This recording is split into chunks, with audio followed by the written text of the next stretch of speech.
Quand j'étais jeune, j'ai eu des épreuves dans ma vie. C'était juste des gardiens. Au début, je me disais, ouais, ces gardiens sont mauvais. Et je les prenais pour des êtres négatifs. Et une fois que j'ai passé les épreuves, j'ai vu que ces êtres étaient à leur place et qu'il n'y avait pas de problème. Ces êtres étaient des gardiens, des protecteurs de Dieu. Tu dois être fidèle et vrai avant de passer les portes pour ne pas être un profanateur. On peut multiplier les gardiens parce qu'on est dans des mondes de profanation. Si on est dans des mondes de profanation, à votre avis, il va nous arriver quoi?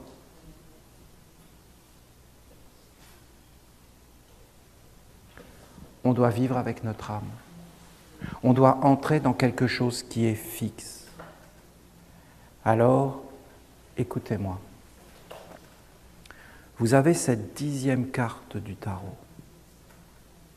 Le tarot, c'est un enseignement des dieux qui a traversé les âges et qui est caché. Cette 10e carte du jeu de tarot, vous pouvez la regarder. Vous avez de l'eau. Ça veut dire rien n'est stable. Rien n'est stable. Vous avez une barque sur l'eau. Ça, c'est provisoire. Cette barque sur l'eau, c'est le corps. Le corps est une barque. Nous sommes en voyage. La vie, ce n'est pas de vivre. Il y a un commencement et une fin. C'est-à-dire qu'il y a une destination et que tu dois traverser les étapes de la vie pour arriver au but et à destination. Et là, tu dois débarquer, c'est-à-dire tu quittes le corps. C'est ça que ça veut dire. Tu dois traverser des mondes. Tu vas traverser des mondes exactement comme Ulysse, avec des sirènes, avec des cyclopes. Tu vas rencontrer tout un tas de bestioles, tout un tas de mondes, des dieux, des épreuves. On va te demander des énigmes. Il y a un mât sur cette barque. Et c'est ce mât qui fait avancer la barque. Tu dois savoir c'est quoi ce mât. Tu dois savoir c'est qui ton père et c'est qui ta mère. Et tu dois être éveillé, et tu dois être structuré, et tu dois passer toutes ces étapes de la vie. Tu dois connaître les 4. Le corps de terre, le corps d'eau, le corps d'air, le corps de feu. L'étude, la dévotion, le rite, les heures. Le sceau du travail, le sceau de la santé, le sceau, alors là c'est grand, grand. Le sceau de la famille, le sceau de l'argent. Ça c'est éternel, ça demeurera. Et toi, tu es dans des structures. Et dans ces structures, tout autour de toi, tu dois savoir ce que tu dois faire. C'est-à-dire, tu dois te fixer. Qu'est-ce que tu vois dans cette roue du tarot? Bien, tu vois justement la roue de la fortune. Mais ce n'est pas un hasard, je vous dis. C'est une roue de causalité. Il y a des causes et des effets. Où tout est intelligent et tout respire.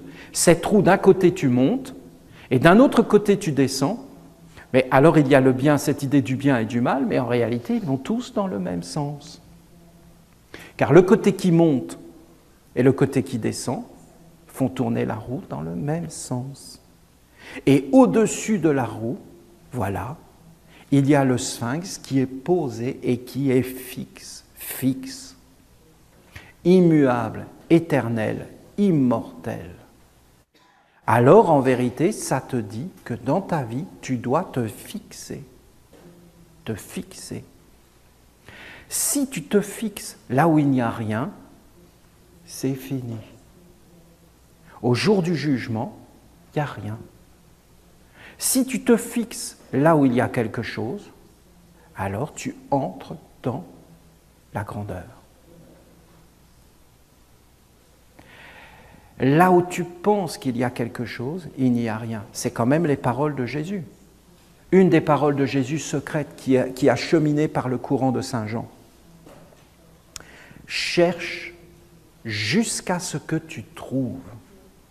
Et ne t'arrête pas en chemin. Cherche jusqu'à ce que tu trouves. Quand tu auras trouvé, tu sauras, mais tant que tu n'as pas trouvé, tu ne sais pas, alors demeure en mouvement, sois un chercheur. Va d'un endroit vers un autre endroit. Si tu t'arrêtes en chemin, tu seras pris par les voleurs. Voilà ce que dit Jésus, et c'est tellement vrai. Ne te fixe pas là où il n'y a pas de fixité. Si tu te fixes là où il n'y a pas de fixité, c'est fini. C'est comme l'homme qui a bâti sa maison sur l'eau, l'homme qui a bâti sa maison sur le sable. Tu dois bâtir ta maison sur le roc. Enseignement de Jésus. Qu'est-ce que le roc? Ce qui est immortel. En fin de compte, ce qui est le grand et immortel, c'est l'âme. Qu'est-ce qui tient toute la structure? C'est l'âme. Qu'est-ce qui est plus grand que tout? C'est l'âme. C'est ce que l'on ne voit pas. Mais si on met sa vie sur ce que l'on voit, alors c'est perdu. Oui, mais c'est pas d'avoir la foi, comme ils ont dit, de croire en des choses qu'on ne peut pas voir. C'était pas ça. Parce que le visible te montre l'invisible. La mère et le père sont un. Tu dois unir la mère et le père dans une unité. Mais ça ne veut pas dire que le corps doit être mis au-dessus de tout. C'est l'âme. Alors c'est la fixité. C'est la fixité dans un monde supérieur qui te permet de vivre là où il n'y a pas de corps. Parce que dans le fond, tu dois aller là où il n'y a pas de corps. La fleur, elle va là où il n'y a pas de corps. L'arbre va là où il n'y a pas de corps. Essayez de regarder dans la nature et vous allez voir que tous les êtres vont là où il n'y a pas de corps. Et qu'après, il y a une volonté sans arrêt de vivre dans le corps. Mais le corps n'est pas stable. Le corps n'est qu'un moyen d'atteindre un but. Si le corps devient le but, alors c'est fini. Alors dans cette carte du tarot, en réalité, il montre la roue qu'en Inde, on appelle la roue du samsara, c'est-à-dire une roue d'illusion. Tu crois que tu montes, mais en réalité, tu descends. Tout ce qui monte finit par descendre. Et en réalité, tu n'as rien à mener dans tout ça. Alors c'est fini, il n'y a rien de plus. Et il y a une autre roue qui est cachée, et cette roue, c'est le sphinx. Le sphinx, c'est les 4 lettres, et c'est la sanctification du nom de Dieu. Et alors, ça doit être montré. Normalement, à 28 ans, nous devrions être posés sur les 4 sceaux. 4 sceaux. Mais c'est quoi ces 4 sceaux? Le travail? Ah, le travail. Eh oui. Eh bien, c'est dans ta vie, mon ami. La santé? Ah, la santé. Ah, mais oui. Mais c'est là partout. La famille? Mais oui. Tu dois savoir ces choses. C'est Dieu lui-même qui se révèle. Et l'argent? Mais l'argent, c'est colossal. C'est l'énergie créatrice, mais pas la pauvreté. C'est Dieu lui-même. Et toi, tu dois bâtir un corps et le faire apparaître avec des éléments divins. La fixité, je vous dis. Méditez. Je vous amène des éléments de fixité. Si vous regardez tout ce que je fais, j'essaie de fixer. J'essaie de fixer toutes les étapes de la vie. Je vous donne un livre, je vous donne des rites à faire. Ne croyez pas que c'est l'aboutissement. En réalité, je fais bouger votre corps dans un monde. C'est une préparation à un éveil de la conscience. Si tu arrives à 28 ans et que tu éveilles ta conscience, et que là, ça devient une évidence en toi, alors tu vas voir que tu as une terre de fixité et que tu vas commencer à vivre dedans, écouter les paroles. Celui qui entend mes paroles, se nourrit de mes paroles, ne goûtera pas la mort. Jésus. Celui qui se nourrit de mes paroles, qui se fait un corps. Buvez et mangez, ceci est mon sang. Ceci est mon corps donné pour vous. Je vous ai expliqué. Les deux côtés. Le pain, c'est de 0 à 28. Et le vin, c'est de 28 à 49 et après prolongé. C'est de 28 à la fin, c'est le vin, c'est le côté spirituel, et l'autre, c'est le côté matériel. Tu dois te préparer et après, tu dois aller dans un monde supérieur. Oui, mais tu dois amener une sagesse, un corps, tu dois vivre dedans. Et c'est une communauté. Et tu dois avoir un corps plus grand et tu dois être préparé, tu dois travailler tes sens. C'est pour ça qu'à 28 ans, on se présente avec les 4 corps. Après, on a le nom de la mer. Après, on va commencer à entrer dans le corps de Pharaon. Et on va se former un corps. On va développer des sens. Et on va aller vers une alliance avec une intelligence supérieure. Et après, peut-être on arrivera à faire le pas. Mais je vous dis que c'est comme passer, d'avoir le vertige et de passer. C'est terrible quand tu as le vertige. À moi, des fois, ça me prend, pas tout le temps, mais ça me prend. Je me rappelle, on était en train de construire une maison avec les frères, on était peut-être, je ne sais plus, 2 étages peut-être. Hein. Elle était quand même haute. On était tout en haut et on marchait sur les agglos avec des sacs, avec des seaux de ciment. Et je marche et d'un seul coup, les agglos bougent. Ah pareil, je ne pouvais plus bouger. Je ne pouvais plus bouger. Les agglos avaient... Mais tout était frais. Ah mais c'était le cirque. Hein. Et donc j'étais paralysé. Et de même, il y avait un frère qui arrive et qui passe comme ça. Non, ben bouge pas Olivier, je passe. Oh non, c'était terrible. Hein. J'ai fait mine de rien, je me suis accroupi. Après j'étais à 4 pattes sur le... Ah mais on revient direct vers le règne animal. Hein. Et après, j'étais descendu. Qu'est-ce que tu fais, Olivier? Non, je prépare le ciment. Hein. C'est une solidarité. Une solidarité. C'est d'être ensemble. Il y en a, ils savent faire des choses, toi tu ne sais pas les faire, ben qu'ils les fassent. Et toi tu fais ce que tu as à faire. Et comment faire? Comment faire? Mais... Je suis une source qui coule. On est d'accord? Je coule. Je vous donne une eau. Ça chante, ça danse,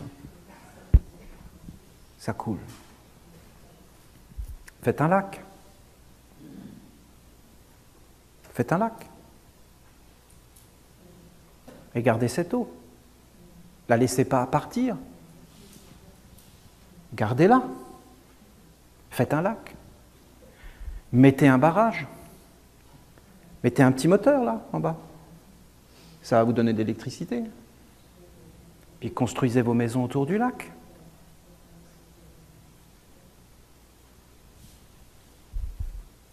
Débroussaillez un peu. Et avec cette eau, arrosez la terre. Et faites pousser des plantes, des arbres, des fruits, des fleurs. Et après, apprenez la cuisine et cuisinez. Et faites-vous une vie belle auprès de la source de Dieu. Et tout le monde sera content. Laissez perdre l'eau. Laissez-la couler pour rien. Et personne ne sera content. Vivez avec la lumière. Faites le pas. Aujourd'hui, on dit on n'a pas besoin de ça pour vivre. Écoutez. Écoutez. Et on se dit toujours, oui, mais je vais me replier dans ce monde organisé par les hommes. Et là, on attend que ça se passe passif. On est dans une sécurité bien illusoire, je peux vous le dire, et payée très cher. Qui a fait tout ça? L'intelligence cachée derrière le corps. Est-ce que cette intelligence était bonne ou pas bonne? C'est un gamin. C'est une intelligence de gamin.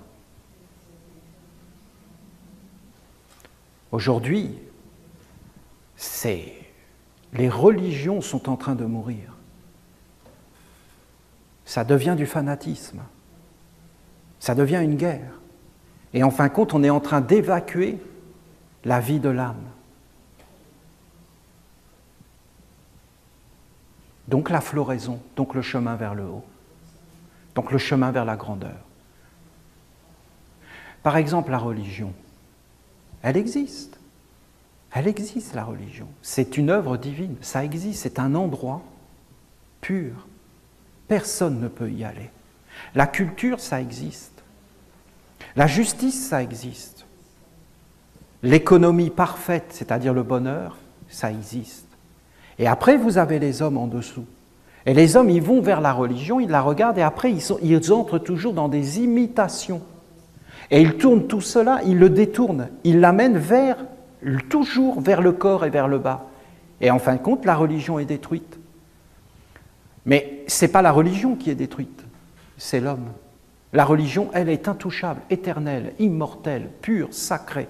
C'est le lien entre tous les êtres, c'est le bonheur, c'est le plus haut qu'on puisse atteindre. Alors on est dans la perfection, on est dans l'harmonie, on est dans tout ce qui est sacré, dans tout ce qui est beau. On ne devrait laisser personne toucher à ces choses. On doit les préserver jusqu'en bas, sinon on ne pourra plus vivre.